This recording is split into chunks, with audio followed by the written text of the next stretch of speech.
A mother is a great idea as a monster because everybody has known a possessive mother, whether it's your own mother or a friend's mother. Alfred Hitchcock, on all of his films, probably half of them featured really, really horrible mothers.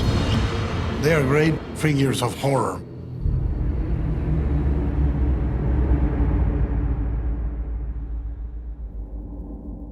I love good ghost stories where the character of the ghost has some traits that are something human. You know, I always say that ghosts are like the loop of one emotion playing over and over again. And in the case of Mama, that emotion is love. Possessive, asphyxiating love. We did not want this to be just a genre film where there's a spook here and there and, you know, it's just a zombie or a ghost that just comes out at the right time. There's a backstory to Mama. The goal was to make a movie as scary, as touching and emotional, and I think we made it. The film is finally our chance to be able to tell a good horror story.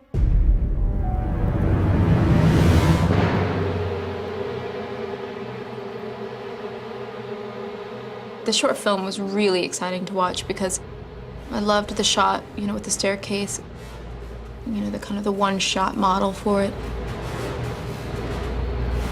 It's almost like you could feel them in it. It's very unique in his way of using the camera.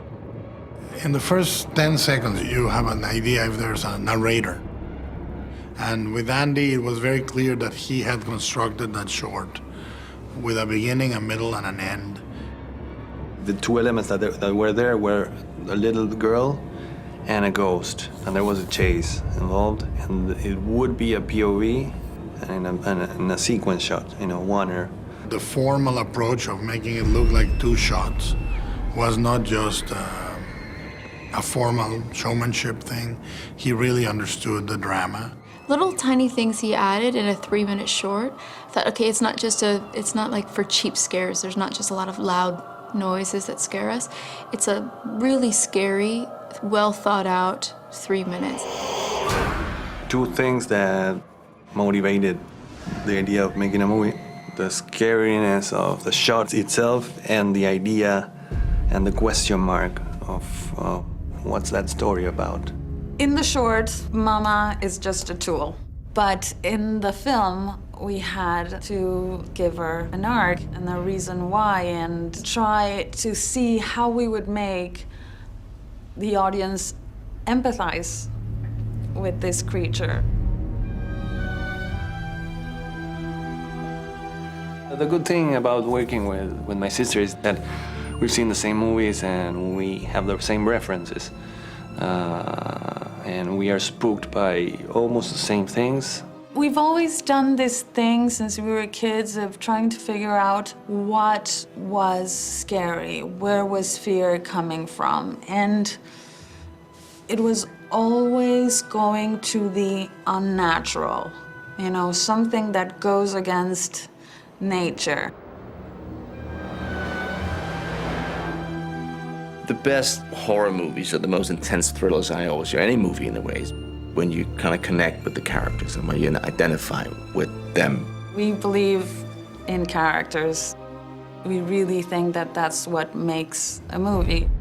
Doing a genre film like this, the intensity is always so high. It's a different kind of acting. And I always want to do a film that challenges me. But because I go blank, I have to fall like this because I have to match. The basic idea was that Annabelle was a reluctant hero to basically take care of two little girls and, you know, resign to her life as a 30-year-old teenager. I approach every film like it's a drama. I approach it like they're real people and I have, you know, great responsibility to portray them. Lily, honey, you okay? Huh? How did you get out here, huh? Megan and Isabel, we're lucky that we found them, you know, because it wasn't a very easy road. You can't do that. Why? She gets jealous. I play Victoria, the oldest of the two girls, and she's kind of shy at the beginning, and she really grows a close bond with Annabelle. I play Lily. I'm a little bit scary. Isabelle, when we cast her out of Montreal, she came, she did not speak a word of English. Parce qu'elle pense que je l'appelle Mama. She's been slowly learning, and she's the life of the party. They have like different arcs, but they both have to go through rough, emotional moments, and they have to be credible. Both of them deliver the perfect intensity.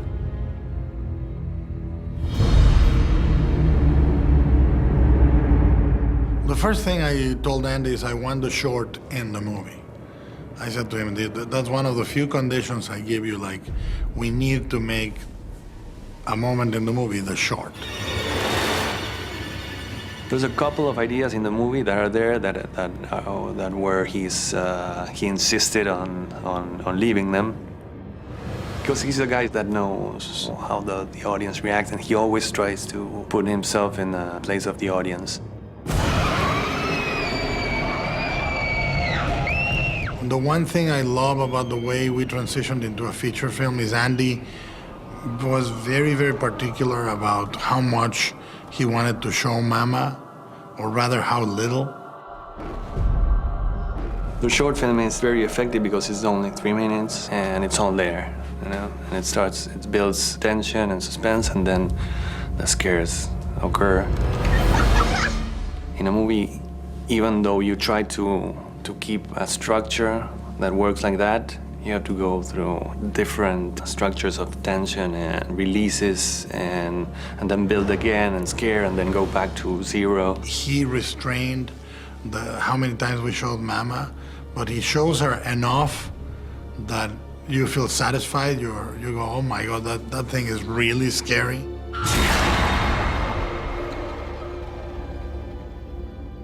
This house, courtesy of the Institute, is used for case studies, rent-free.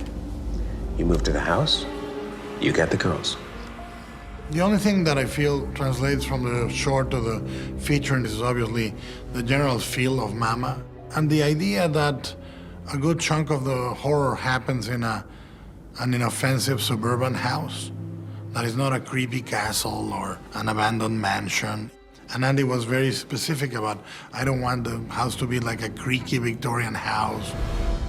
I want it to feel really almost benign, but rotten.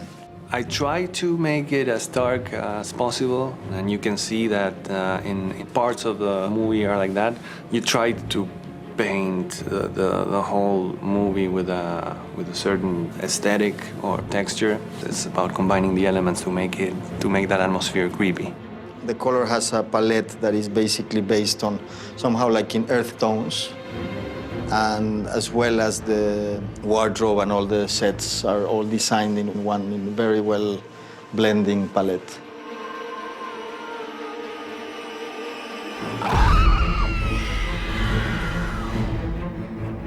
I try to produce a lot of first-time directors. When you find somebody like Andy or Juan Antonio Bayona, and now and then you go, this guy is the real deal. Well, it's a story with a strong emotional element besides a horror film. And that's what generally I miss in genre movies. We wanted to make this from the beginning a story that scares you but also touches you deeply.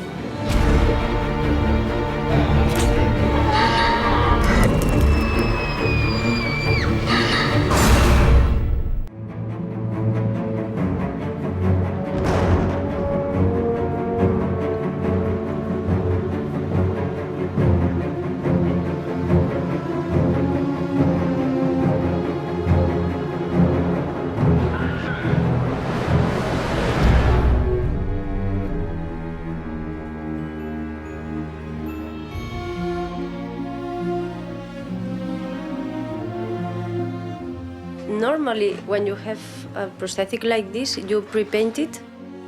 But in this case, we try it, and I don't know why it doesn't work, because it's like a kind of messy makeup, no, with a lot of colors. We have to make it like in layers. We cannot put all the colors on top, and it's what it takes time.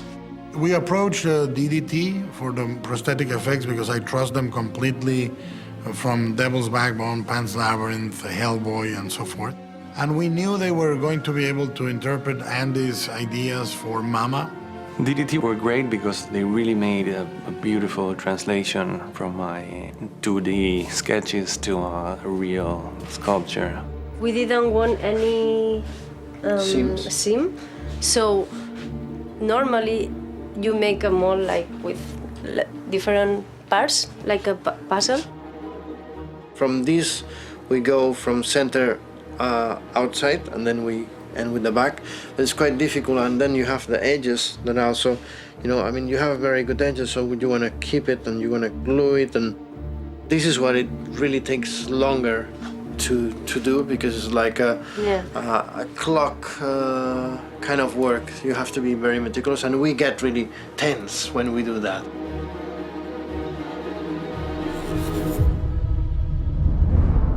Andy always saw Mama as a Modigliani painting left to rot. Andy and I, when we were kids, my mom had a Modigliani print in the house, and Andy was very scared of this print.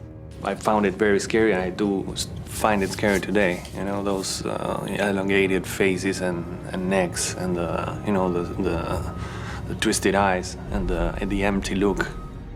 I haven't seen anything of that, any monster in movies that look like a Modigliani. So I said, Mama should look like that, because it scares me, and I'm sure it scares a lot of people.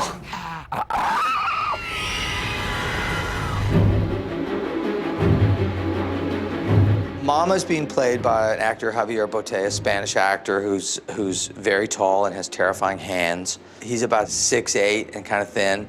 They saw Javier walk onto set, and everyone was like, holy shit, this is the real deal. The first time we saw him in makeup, we freaked out. I'd look at him for like 2 seconds and I'd turn back.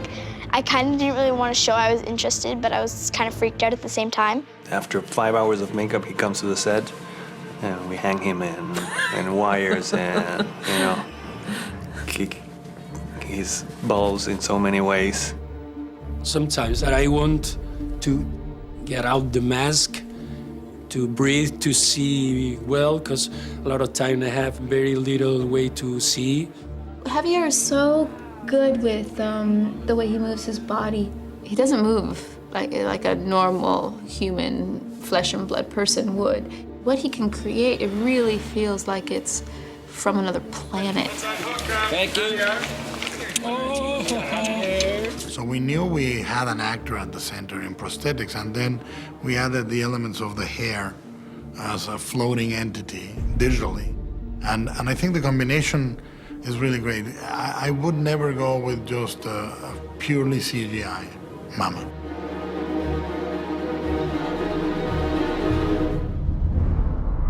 They kind of came to us with, this creepy Mama character, and her hair, it has that kind of surreal feeling.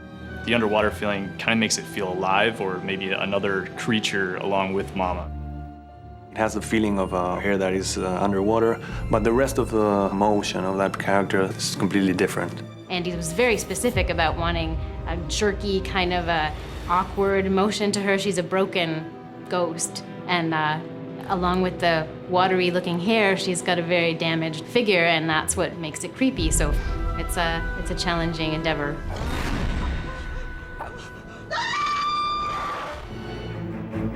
It's really a combination of Javier, DDT, Mr. X, and Andy's imagination, of course, to create the character, and we're pretty happy with that group. They did an amazing job. It looks real, it looks living, but the proportions are completely wrong, and I was blown away by the results. But most of all, they respected the spirit very much. It was not only about translating, but the spirit of the spookiness of the Modigliani look translated into a monster. They did just a great job.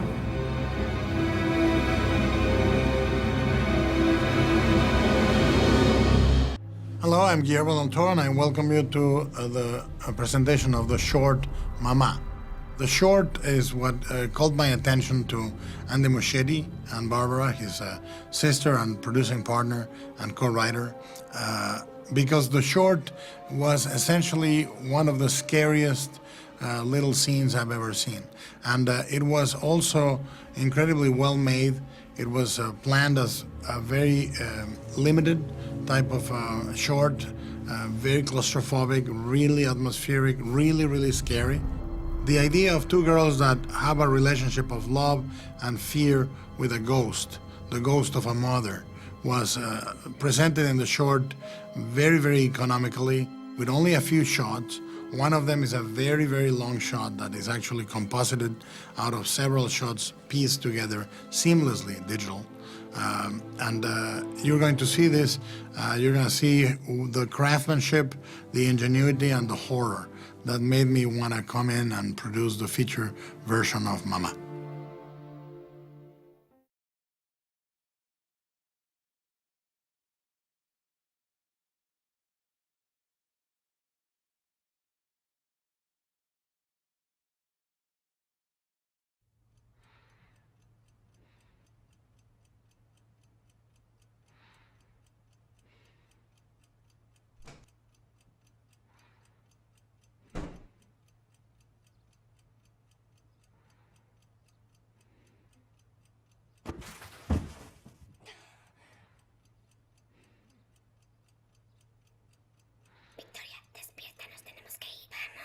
Mamá ha vuelto.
Victoria, no mires, vamos. Victoria. No.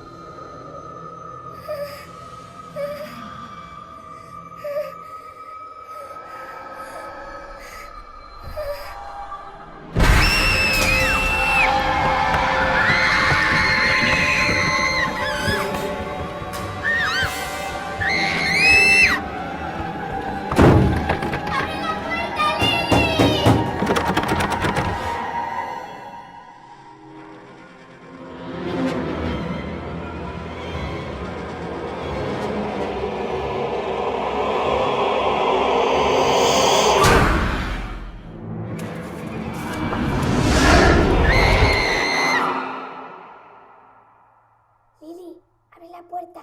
Mamá ya se ha ido.